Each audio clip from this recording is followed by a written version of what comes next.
Guest is Peter Docker. Peter is a keynote speaker and facilitator who presents around the world to inspire people to lead from the jump seat. He has worked alongside Simon Sinek for more than 7 years, co-authoring the book Find Your Why, and now draws on his 25 years of experience in the Royal Air Force to help organizations around the world build capacity for leadership. Peter teaches people how to navigate the challenge of leadership. His latest book, Leading from the Jump Seat, delivers the message that leadership is about lifting people up and giving them the space they need so that when the time is right, they can take the lead. Peter draws on his 25-year career in the Air Force, Royal Air Force, and over 14 years spent partnering with businesses around the world to inspire others to lead from the jump seat. Welcome to the podcast, Peter. Hi, Donna. It's lovely to be on your show. Thank you for having me. Well, tell me about a time when you were in the trenches and managed to crawl out. Well, when you ask me that question, there are so many times. It's sometimes hard to pick one story, but I think what we'll go with is a time when I was very close to being in the trenches, literally. And it was during the middle of my career in the Royal Air Force, and I was a senior officer.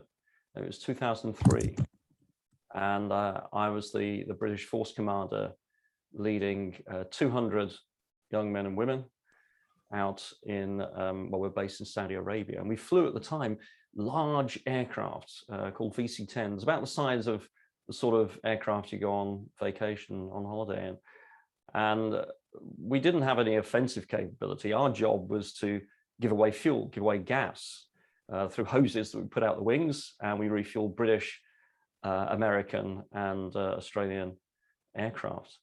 And we had no weapons, no self-defense systems, and we'd be flying in an area where people wanted to shoot us down. And I remember very well the first night of that conflict, seeing off 40 of my men and women up in aircraft, pretty sure I wasn't going to see them all home again. And I think the reason I choose that story is because it's probably one that, or a time in my life that really affected me quite deeply, and really made me think about leadership and what has people choose to do things, even when they're faced with extraordinary circumstances, even when their lives are being put on the line.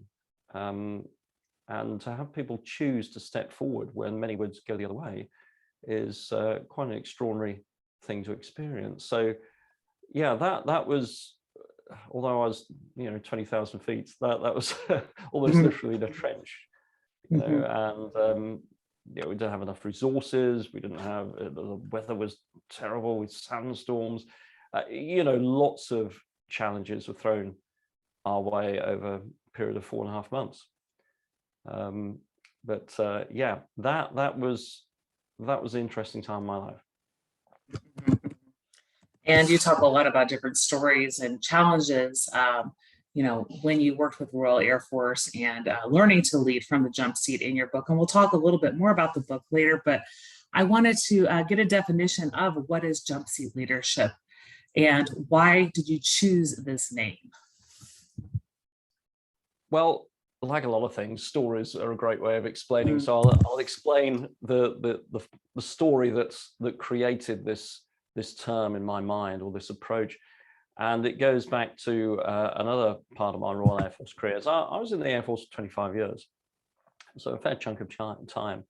And this particular occasion, I was a pilot, a senior pilot and senior officer, and we're flying these same large aircraft, this time carrying passengers, about 140 people. And I was just doing the final checks on a brand new captain, a chap by the name of Callum, excellent guy, really good pilot. And he'd flown as a first officer, a co-pilot for some years, and he'd just transitioned over to become a captain. And this is about a 6-month course where they learn lots more stuff, and they're equipped so as they can take responsibility for an aircraft and its passengers and flying safely all around the world. And I came in right at the last stage of Callum's training, and my job was just to give him the final check. And what that looked like was I acted as his co-pilot as he flew the aircraft from London over to Washington Dulles, and then on to San Francisco, which, that's not too far from you. I'm sure you know San Fran is a very busy airfield. There are 2 runways in a sort of cross shape, and they all meet in the middle, which someone must have thought at the time it was a great idea for a design. But there we go. It all seems to work okay generally, but it is very busy. And Callum did a fantastic job on the approach. We landed, taxied in, shut down, the passengers got off, and it was with great pleasure I was able to turn to him and say, Callum, you've done a wonderful job. Congratulations, you're now fully certified as a captain. We're going to stop here the night in San Fran. In the morning, you'll have a regular crew member with you, another pilot. I'll be down the back with the other passengers as you fly us back to Washington Dulles. And, what a great moment that was to see someone after all this hard work actually accomplish what they had been working so hard to do. The following morning, I was just reading a magazine, and Callum came to me. He said, "Excuse me, sir," because I was his senior officer in the military, and that's how you refer to me at that time. So I said, yes, Captain, what is it? He said, "Look, it's really busy during rush hour out of San Fran." He said, "We don't come here that often." He said, "Can you come and sit on the jump seat to act as an extra pair of eyes to help watch out for other traffic as we taxi to the runway," that sort of thing. I said, "Yes, Captain, of course." And I thought at the time how courageous that was of him. Because remember, he'd been trained and checked to the nth degree for the past 6 months. And this was his first opportunity to get people like me off his back and just do his own thing. But no, he was connected actually to a higher purpose, which was the safety of the aeroplane and everybody on board. And it was a good request to ask me to come and sit on that flight deck to help look out for other aircraft as we taxied out. And where he wanted me to sit was the jump seat. And as some of your listeners might know, the jump seat is the 3rd seat on the flight deck of many large aircraft. It's immediately behind the pilots. And when you're sat there, you can put your hands on the shoulders of the pilots. You're that close. Normally it's empty, but people like me, suitably qualified, can sit in that seat. So I sat there, I strapped in, had a great view out the front of the aircraft. We taxied out. Callum had no issues whatsoever. He was completely on top of it, as I knew he would be. And we lined up for departure, and we thundered down that runway. And we got airborne, and it was all going well in the first second or so. But then just a few hundred feet above the ground, we had what amounted to an emergency. And Callum was wrestling with the controls. And I knew that what I chose to do in maybe the next 2 seconds or less would fundamentally affect the outcome of that situation, or whether I and all 140 people on board survived or not. But here's the thing, Dana. I did absolutely nothing. I sat there quite calmly with my hands in my lap, because I knew in that moment, I didn't need to be a leader. I needed to become a great follower. I needed Callum to feel that I had his back, to feel I had confidence in him to sort out that situation, as indeed I did, because if I hadn't had that confidence, I would have had no business the day before certifying him as a fully qualified captain to fly that aircraft anywhere in the world. What I need to do in that moment was stay out of his way and let him do his job. And this is the founding story, if you like, of the notion of jump seat leadership, because the flight deck of an aircraft is a wonderful metaphor for leadership. You can get great leadership and actually some pretty poor leadership too. But on this occasion, I saw Callum taking the lead. And the metaphor extends beyond just an aircraft, because, whatever line of work we're in, at some stage, we will hand over the controls. We will. It is inevitable. If we are the CEO or principal of an organization, we will retire. If we lead a team, we will shift teams and lead another team. And actually, one of the greatest challenges of leadership for many of us is being a parent. And eventually our kids will grow up, they will leave home, and they will start to lead their own lives. So handing over control is inevitable. Jumpseat leadership is all about embracing that inevitability, wrapping our arms around it, and recognizing that leadership is all about equipping those who will carry forward those things that are deeply important to us, what we believe in. It's about equipping them so as they've got the skill set such that when the time is right, they can step up and they can take the lead. And it turns out, some people might think this is all about legacy. Well, it's a bit about legacy. If we worked hard on anything in our lives, it's nice to think that we leave it in good hands, for it to be carried forward in whatever way that happens. But it's actually more about that. Jumpseat leadership, when we take this approach, it turns out it creates organizations, creates environments where people step up, take responsibility, and start to lead in ways that they wouldn't otherwise do. And that gives us some extraordinary performance. It really does. And it doesn't matter whether you're flying an airplane or principal of a school or leading a production facility or leading people during combat, At the end of the day, it's all about people and how people think and how people can, we can create environments where people are given choice. And choice is one of the most powerful motivators of great performance.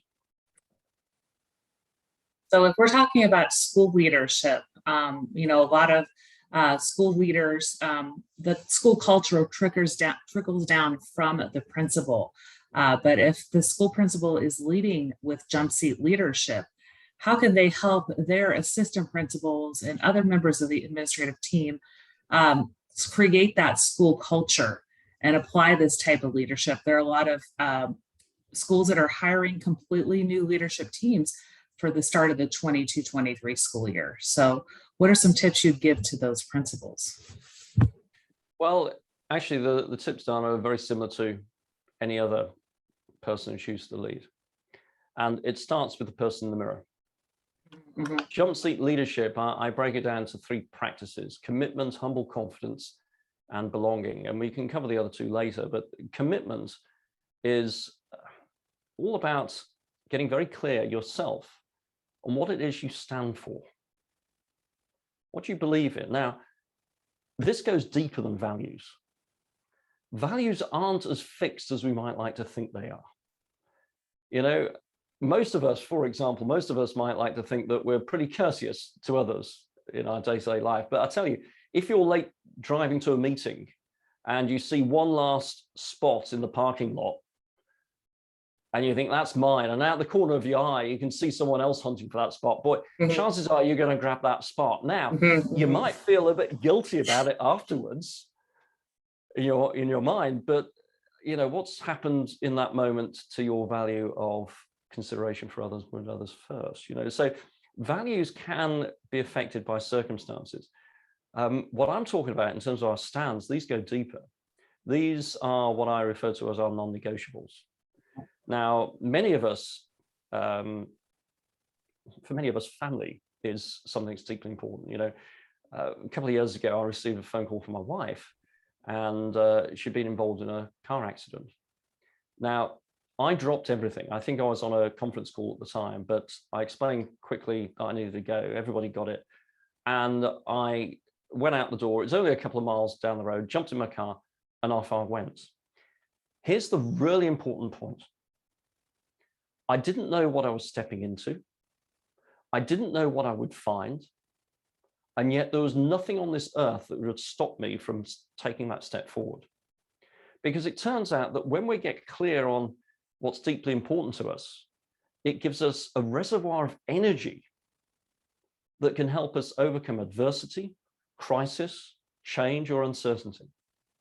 So coming all the way back to your question, the first thing for any principal, in my mind, is to get very clear on what you stand for. What are your non-negotiables? Not the things that you're against. That's a position against something. And a position can only exist whilst there's a counter position. No, a stand is for something, and that doesn't depend on anything or anyone else to exist. And your stands, if you want to discover what your stands are, have a look at your choices that you've made in life. Choices are the clues. The reason I chose to go to university when I did, that led back to something that's deeply important to me, which is now STAND. The reason I left university halfway through my course was because of something that happened in the world that ignited something deeply important inside of me, which has turned into a STAND. So we can identify what these stands are. I'll give you an example as well as family. One of my stands is that of mutual respect. If I see someone not receiving mutual respect, or a situation where someone is being disrespected, then that really lights a fire inside of me and helps me step forward into that situation when perhaps otherwise I might not. So the reason this is so important is that when we can identify what we, as say the principle, are deeply connected to, those non-negotiables, what we stand for, we can put them into words. First of all, it gives us that great reservoir of energy to carry forward when we're facing those really tough times and uncertainty. But secondly, we can use those stands to fuel commitments. Commitments are when we put our stands into action. And all a commitment is a promise that we make to ourselves. Others might be involved, but we might promise all sorts of things to other people. But unless we've made that promise to ourselves to follow through, there's a good chance that if things get tough, we can always find a way of wriggling out of things that we've said to others. It's human nature. So stands fuel commitments. Commitments which are a promise to ourselves, commitments taking forward action. And another way of looking at this is that when we get clear on our stands and our commitments, then it shapes what we refer to as character. In other words, what others can rely on us for.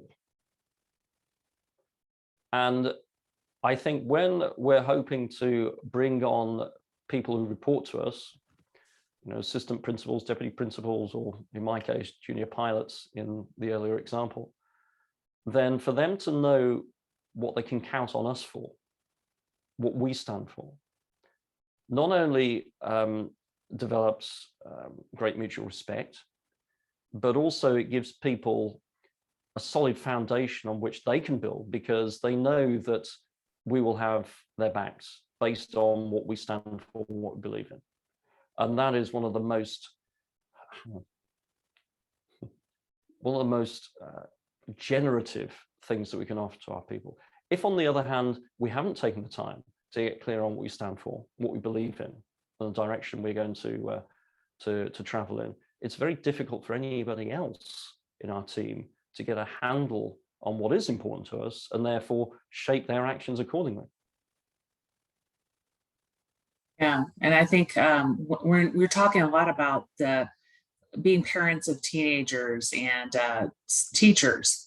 They're also in that jump seat. And you did an episode on the Talking with Teens podcast. So how can the parents of teens and the teachers of teens lead from the jump seat when interacting with those teens? Because we know that teens make a lot of mistakes. We know that they need to learn from their mistakes, and some parents have it easier to let go than others. But this is an important subject, especially when we're thinking about teens learning to drive.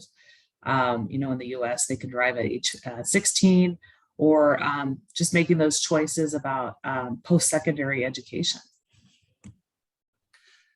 Oh, there's a lot in that question, Dana. So let's select a few areas. First of all, what I've just said about advice, if you like, or thoughts for principles, applies to us as parents. And I'm a parent. My two children, Louise and Patrick, have grown up and started to lead their own lives. They both left home and leading extraordinary lives. So I speak from a bit of experience. But everything I've just said about principles applies to parents as well. First of all, get clear on what you stand for, okay, to provide that foundation, that base, and be consistent with that. But also, I'll draw from the second practice of jump seat leadership, which is humble confidence. Humble confidence is all about being very clear on where you're going, where you're heading, resolute on on that destination, and confident in your own strengths, but also having the humility to listen. And I think that's particularly important as parents or as teachers, in my view, where we won't always know the answer. And to have the humility to listen to others. For example, I've had times when, excuse me, my kids have made inputs to solving challenges that we've come across where, oh, I hadn't thought of that. It's a jolly good idea. And to be able to embrace that. But also, and we can dig deeper into that if you wish later, but also I want to bring in this notion of belonging. As human beings, we are naturally drawn to this sense of belonging. The vast majority of us want to feel that we belong. And that kind of makes sense. If we go back some thousands of years, well, actually, even now, coming together, we accomplish so much more than we do individually. And that goes back to when we're hunting on the open plains, in tribes. And so too now. And so it's inbuilt in us to seek out this sense of belonging. And I think it's particularly important in teenage years where young people are trying to figure out, where do they fit in? How do I belong? And of course, we've got a great opportunity for nurturing that sense of belonging at home, in our own homes, but also in a classroom. I think to be able to nurture a sense of belonging in that classroom. I've been a teacher as well, upper education, secondary level, but the same applies. In my small cadre of pupils, we nurtured this sense of belonging. And the reason that is so important is that when people feel they belong, they are much more likely to step up and take responsibility. So I'll give you an example. It sounds trivial, but actually I think most parents will relate to it. When my daughter was a teenager, could I get her to put her dirty laundry in the basket, ready for washing? Unless I stood over her, or my wife, her mother, stood over her, it wasn't going to happen, was it? It just, more important things. But wait, if she had a date at the weekend or going out with her friends at the weekend, she wanted to wear a particular outfit, would she put her laundry in the basket then? Heck, you bet she would. She might even learn to wash it herself, as indeed I think she did. Why is that? It's because she wanted to feel that she belonged to her group of friends, and wearing a particular outfit or fashion, that was an important aspect at that time in her life of feeling that she belonged. And so nurturing that sense of belonging, it has people step up to do things that perhaps they might not otherwise choose to do. So coming back to your question, what can Jumpseat leadership offer to parents and teachers? Well, I think everything that I've written about in the book can apply directly to parenting. It can apply directly to teaching. And there are elements of the three practices: commitment, what do you stand for, what do you believe in, provide that foundation, that rudder for everybody under your charge, whether it's your own children or the children of others in a classroom setting. Humble confidence, lead with humble confidence, not ego, by the way, but lead with humble confidence. And finally, nurture that sense of belonging, because the more people feel they belong, the more they will step up, the more they'll take responsibility, and they will start to lead their own lives and become leaders themselves. Yeah, and we see that happen a lot when some parents lead with ego, and sometimes those teens can go down the wrong road. And you give several examples of a disaster that occurred many years ago with a plane colliding with another plane, and how that pilot led with ego. So let's talk a little bit about your book writing process. So you told me in the pre-chat you didn't want to go down the traditional publishing route. So you formed your own publishing company. So tell me a little bit about that. Sure. Well, The first book I wrote, the one with Simon Sinek and David Mee, called Find Your Why, that was the traditional publishing route. And I started working with, for this current book, started working with a publishing agent. And halfway through that process, well, actually, I'll tell you in all transparency, we put together a proposal, and our agent took it around to all the big publishing houses. And it was one of those where they came back and said, yeah, great, love the proposal, love it, great where you're heading with this book. But what success have you had so far as a single author as opposed to joint author? Is one of those catch-22s of when you're successful, come back to us. But until then, go out and get some success. Interesting. So my agent was then going to go to some of the smaller publishing houses. But I thought, wait, hang on a minute. Let's look at this a different way. And I had the privilege of having some wonderful people around me who I'd worked with before, who had all got some experience in supporting authors to write. And I thought, you know what, we're going to form our own publishing company and publish this book ourselves. And we'll use it as a vehicle for practicing Jumpseat leadership as well. So we're practicing what we're writing at the same time. And it was an extraordinary experience. And so forming a publishing company, it sounds much grander than it is in my case, at least. But what it meant was that we negotiated deals with printers in the US, over in the UK, distribution houses, etc. And the reason I went that route was because I needed to have a stock of books that I could draw from when I go and give keynote talks around the world. I'm doing one up in Michigan next month, and I need 500 books. And you can't do that through the traditional self-publishing route of print on demand, because if you order a book on Amazon, for example, print on demand, they will print one book and it gets sent to you. It's not practical to do that if you need large numbers of books to provide at keynote talks or conferences. So that's the route we went. And what I found particularly exciting was the people on my team. Let's take, for example, Jeff, who I've known for many years. I worked with him when I was on Simon Sinek's team. And Jeff, if you were to look up his name, Jeff Baron, you'd see that he is an opera singer of some renown and has been for 20 years. Jeff's role, as I wrote a chapter a week of this book, I would send Jeff the draft. I said, right, Jeff, what I want you to do is bring your 20 years experience of being on stage, connecting with audiences at an emotional level, the arc of a story, storytelling. And I'd love you to bring all of those insights to reading my draft and help me make it better. And it's been a tremendous joy for me to see Jeff apply his considerable skills in different ways. And we continue to work together.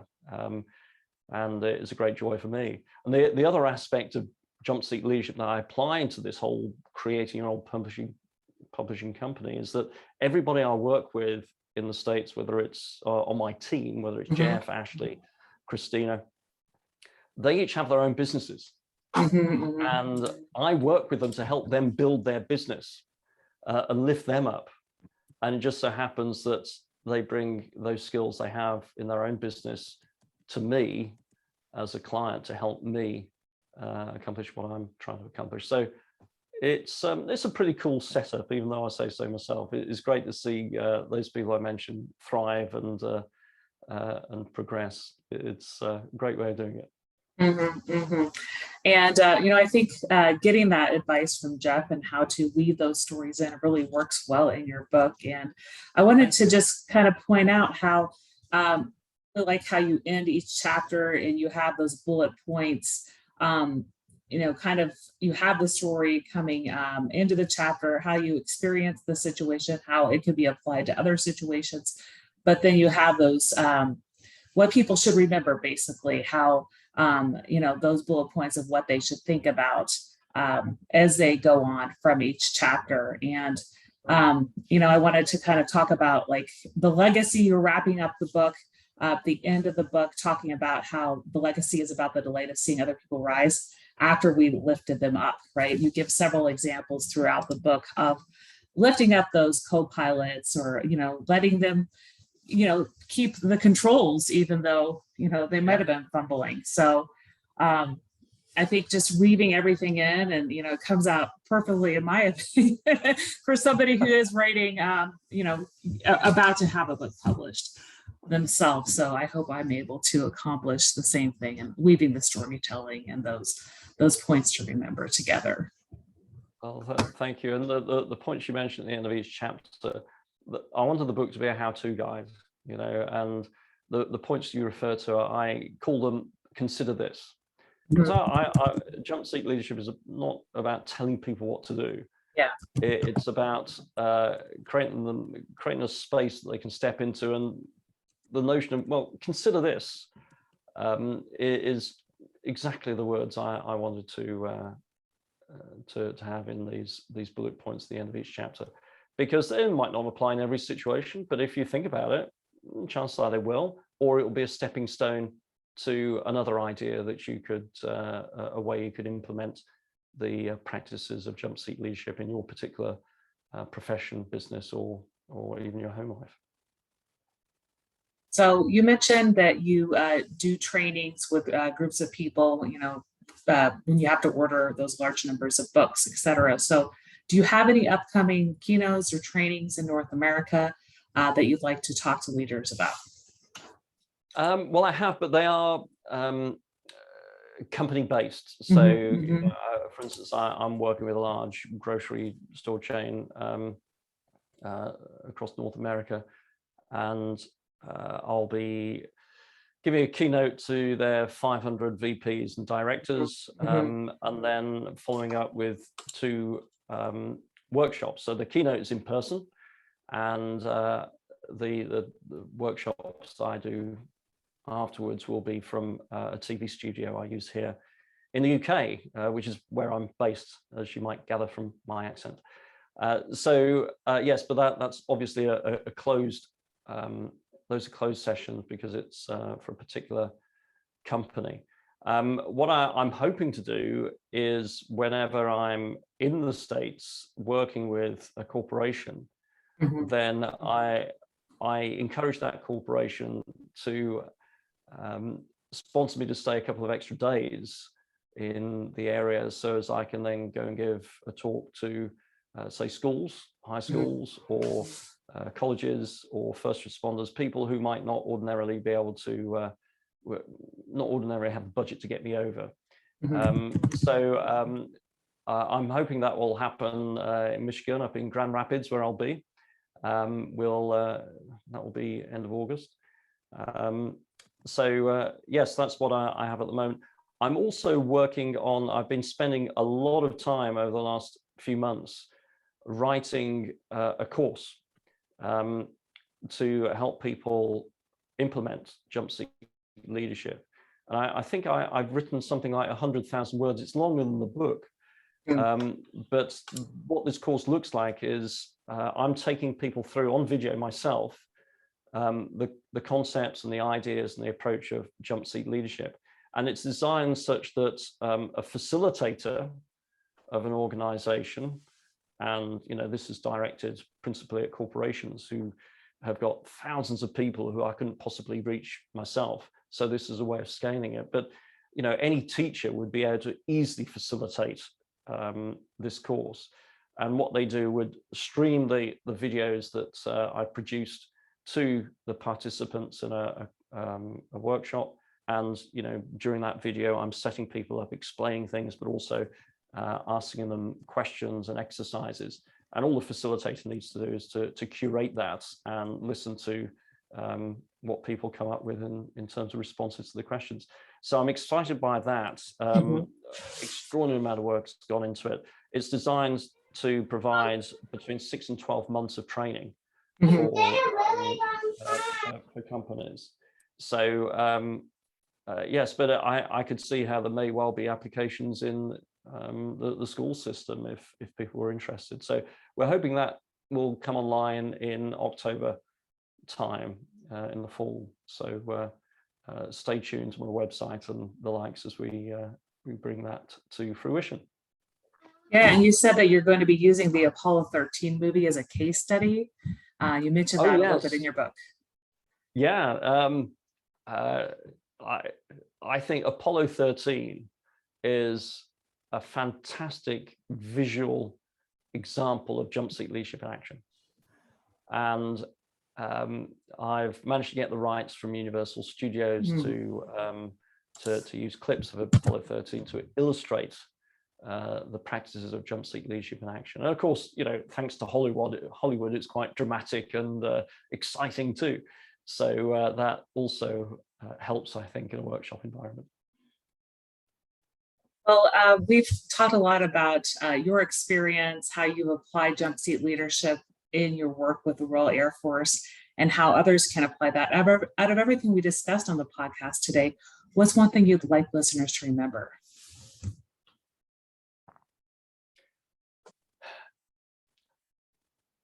Well, can I have two things? Sure.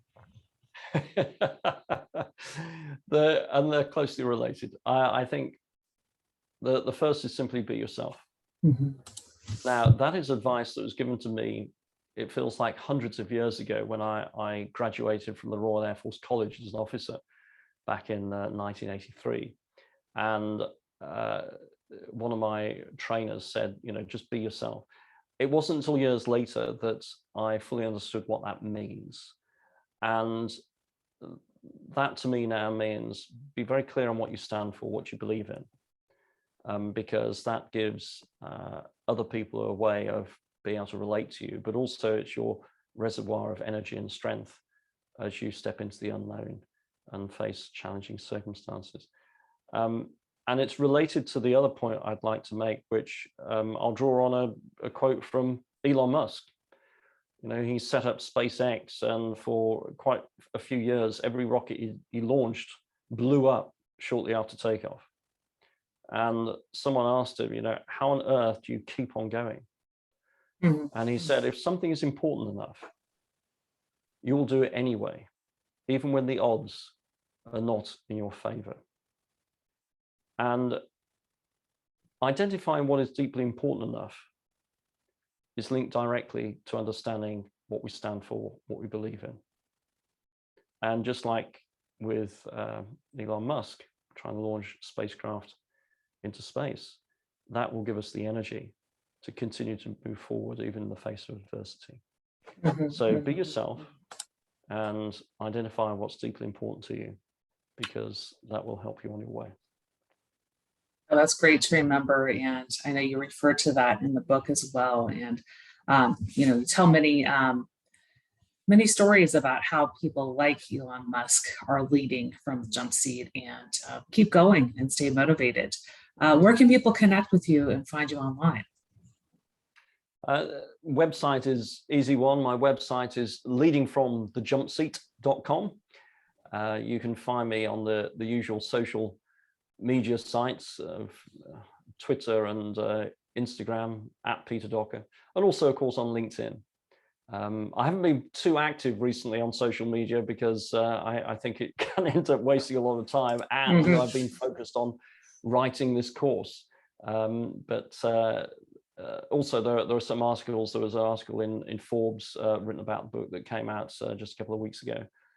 So if you Google Lean from the Jumpseat and Forbes, you'll find an article about applying the practices in business. So yes, that's where people can find me. Great. Well, thanks so much for being my guest on the Out of the Trenches podcast today. It was a pleasure speaking with you today. You too, Dana. Thank you for having me.